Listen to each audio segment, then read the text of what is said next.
Yeah, you are a behavior expert, and how to stop a limiting behavior? How to stop what?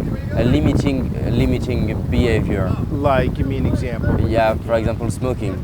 Yeah, yeah.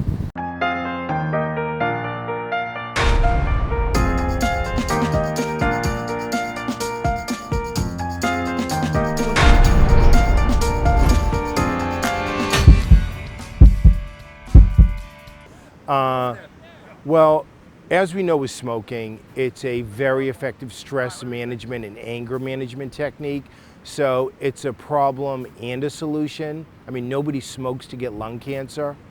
They smoke to manage the stress and manage the anger. So you really have to go to the roots of it, the person themselves. It would be like if there was a fire in a house, you don't want to hurry to the fire and just put out the smoke. You actually want to put out the fire. And so with smoking or weight or any of the behavioral issues, you really have to get to the person themselves and find out what the anger is they're trying to manage, what the weight, why food is so important to them. For example, I worked with a guy who smoked 5 packs of cigarettes a day. And obviously he tried to quit smoking many, many times over the decades.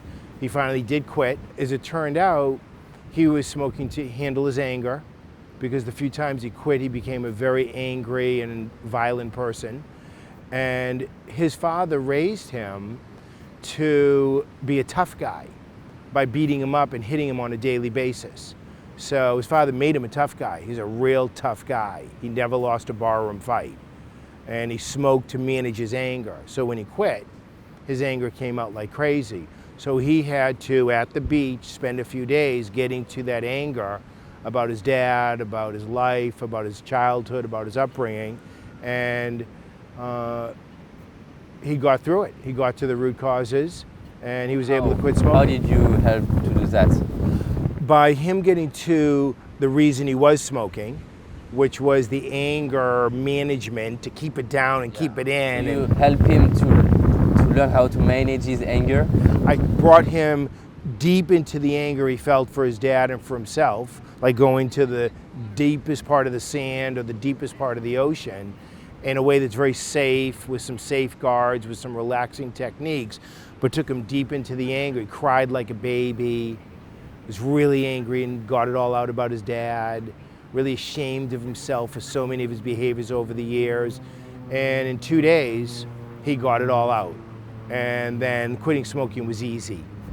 So it's very interesting, because you are saying that the cigarette was not a problem, it was a consequence of something. Right. Who he has to manage, with something he has to speak about. Right. And then he is able to manage the cigarettes. And I'm taking that even one step further and saying that the smoking was part of the solution, not just a problem.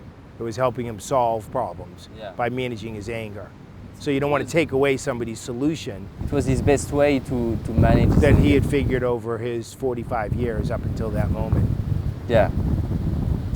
A lot of people who are following me have fears and stress. Do you have advices to manage, to overcome fears? Yeah, definitely. Fears are a very important way for us to protect ourselves. I mean, basically fears are, how can I be safe? And I don't want to die. And I don't want bad things to happen. So fears are a way of protecting ourselves. It's a little bit like putting the Great Wall of China around ourselves, so people overdo it. But the intention is good and the intention is right, which is to be safe and to not get harmed. So very similar to the smoking example, I have a lot of examples with fears. You actually have to go deep down into the feelings of being afraid. Can we do that alone? In self-help? People usually won't. They could, but they usually need a guide. They usually need somebody to help them.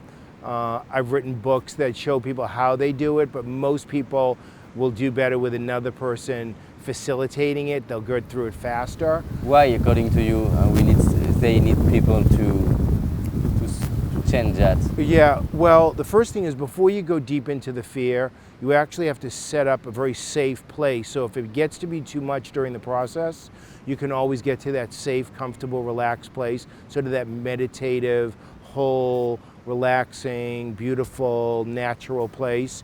So you have to set that up. And then the actual process of going deep down into the fear can take, if you do it all at once, 5, 6, 7, 8 hours. If you're dealing with a lifetime habit or a very long-term habit. If you do it with somebody else, like an expert, you'll get through it in 5, 6, 7, 8 hours. If you do it on your own, you'll probably do it for a half hour at a time or an hour at a time, and it'll probably take months. It could even take a couple of years. So I like to do things more quickly and get it all done all at once, and then do the follow-up after that. So you can do it on your own. You just have to have a lot of patience and perseverance. And most people will start it and then they'll stop. It's like quitting smoking or losing weight. People are good for a month or 2 or 3, but then they go back to their old habits. Fear is the same way. They'll make some progress, then go back to their old fears. So to really get to the deep, deep, deep part where the answers are. And currently for you, do you have a coach? Do you have some coaches? Yes. Also? Yes, I do. I have some great people that work with me that I've trained and do this kind of work, and they do the coaching, and then I mentor them. Do you think you will have all your days, all your life, you will have someone to take care of you? No. What I would say is that coaches should help you do what I call the heavy lifting, the couple of 3 days or the couple of 3 months, whatever it takes you to really move forward. And then the coach can stay with you once a week or once a month or once every 3 months or once every 6 months, depending on what you need. But I think like athletes, it's always great to have coaches with you for as long as you're competing. And in life, it can be really helpful to have coaches as long as you're growing and expanding your life. How much and how often, I think that really depends on the individual person. I don't think there's a formula or a public path. I typically follow people up 2 or 3 times a week with a text or an email or a video or asking them how they're doing. So after they do the deep work, I do a lot of follow-up, but then I do less and less and less. Ultimately, your point is well taken. You need to learn how to become your own coach. You just want to do that when you're really ready and you know you're really there. Yeah. No hurry. Life can last a long time.